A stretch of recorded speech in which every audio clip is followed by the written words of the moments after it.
ایک نیکی دوسری نیکی کا سبب بنتی ہے، ایک نیکی کے بعد دوسری نیکی کا موقع۔ اس طرح معاذ اللہ ثم معاذ اللہ ایک گناہ کرے تو بندہ دلیر نہیں ہو جاتا کہ چلو یار ایک کر لے۔ ہمارے بزرگوں نے لکھا ہے کہ آپ کی نماز قضا ہو جائے تو کسی کو بتائیں نہیں میری قضا ہو گئی، پھر تو وہ کہے گا چلو میں بھی قضا کر لیتا ہوں۔ آپ کوئی گناہ کرے تو گناہ کا اعلان، کوئی غلطی ہو جائے تو چھپائیں، بتائیں نہیں، ورنہ دوسرے بھی دلیر ہو جائیں۔ میں ایک تجزیہ نگار کو پڑھ رہا تھا، وہ کہہ رہا تھا کہ میڈیا پہ جو ہم دکھاتے ہیں نا چینلوں پہ، تو ہم تو وہ انٹرویو لے کے نا کسی مجرم کا کہ میں نے یہ کیا میں نے وہ کیا، تو آپ تو لوگوں کو گناہ کے طریقے بتا رہے ہیں، آپ لوگوں کو دلیر کر رہے ہیں کہ اس نے کر لیا تو میں کر لوں گا تو کیا ہو گیا۔ ایک گناہ دوسرے گناہ کا دروازہ کھولتا ہے، اسی طرح ایک نیکی دوسری نیکی کا سبب بن جاتی ہے۔ عارف رومی فرماتے ہیں ایک شخص نے اپنے مرشد سے پوچھا تھا کہ حضور مجھے کیسے پتا چلے گا کہ میرا ذکر قبول ہے؟ تو کہنے لگے جب تو نے پہلی دفعہ ذکر کیا تھا نا، اور اس ذکر الہی کے بعد تمہیں دوبارہ ذکر الہی کی توفیق ملی تھی، تو رب نے وہ پہلا قبول کیا تھا تو دوبارہ توفیق عطا فرمائی، اس کے حضور وہ قبول ہو گیا، دوبارہ تمہیں توفیق عطا کر دی۔ ایک نیکی دوسری نیکی کا سبب۔ اگر آپ نیک ہونا چاہتے ہیں تو نیکیاں کرنی شروع کر دیں۔ بعض دوستوں سے کہتے ہیں داڑھی شریف رکھ لیں، تو کہتے ہیں ابھی میں نیک نہیں ہوں، تو میں نے کہا داڑھی رکھ کے تو بندہ نیک ہوتا ہے، اب رکھیں گے تو نیک ہو جائیں گے، شروع تو کریں۔ آپ کو اس کا لحاظ ہوگا کہ یار اب میں نے داڑھی بھی رکھی ہوئی۔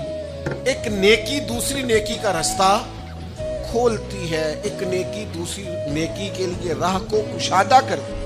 اگر نیک ہونا چاہتے ہیں تو یہ روحانی قانون یاد رکھیں کہ ایک نیکی دوسری نیکی کا سبب بنے گی۔ امام طبرانی روایت لائے ہیں نبی پاک علیہ السلام کے حضور ایک شخص نے عرض کیا تھا کہ یا رسول اللہ صلی اللہ تعالی علیہ وسلم، دور جاہلیت میں نے 360 بچیوں کو زندہ درگور ہونے سے بچایا۔ ان کے ماں باپ اور ان کا باپ جو تھا وہ معاذ اللہ ان کو زندہ دفن کرنا چاہتا تھا، میں نے اونٹ دے کر بچیوں کو بچایا، پھر میں نے ان کی پرورش بھی کی۔ تو یا رسول اللہ صلی اللہ علیہ وسلم میں نے 360 بچیوں کی جان بچائی ہے، مجھے اس کا اجر ملے گا؟ یہ بڑی باریک بات اس شخص نے پوچھی ہے۔ اصول یہ ہے کہ حالت کفر میں جو انسان نیکی کرتا ہے اس کا اسے اجر نہیں ملتا۔ اجر کے لیے ایمان ضروری ہے، ایمان پر اجر مرتب ہوتا ہے، جس کا ایمان نہیں اس کو اجر نصیب شرط ہے کہ بندہ مومن ہو تو اس کے نیک اعمال قبول۔ اب یہ سوال کیا کر رہے ہیں، ذرا باریک بات ہے سمجھے۔ یا رسول اللہ صلی اللہ تعالی علیہ وسلم، کیا مجھے اللہ اجر دے گا؟ میں نے دور جاہلیت میں 360 بچیوں کو زندہ درگور ہونے سے بچایا ہے، اس کا مجھے اجر ملے گا؟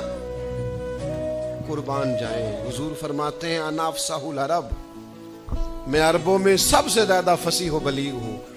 اس نے کہا حضور اجر ملے گا؟ تو حضور فرمانے لگے تمہیں تو اجر مل گیا ہے۔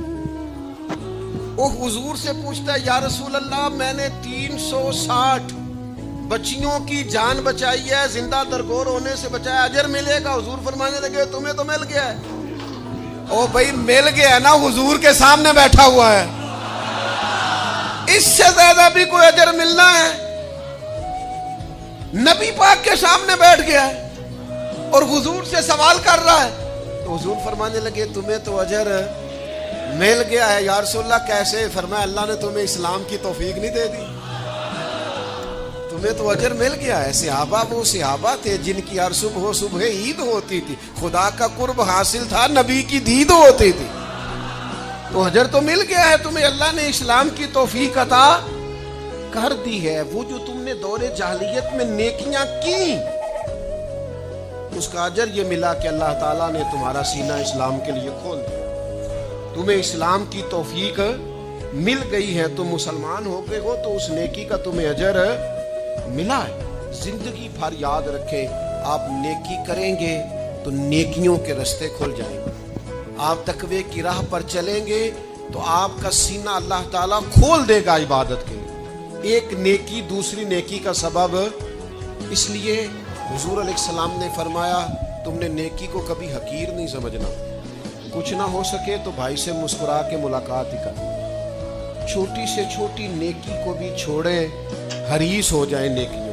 نیکیاں کریں گے تو آپ محسوس کریں گے کہ ایک روحانی ضابطہ قائم ہو گیا ہے کہ اس نیکی کی وجہ سے اللہ تعالیٰ مزید نیکی کی توفیق عطا کر رہا ہے.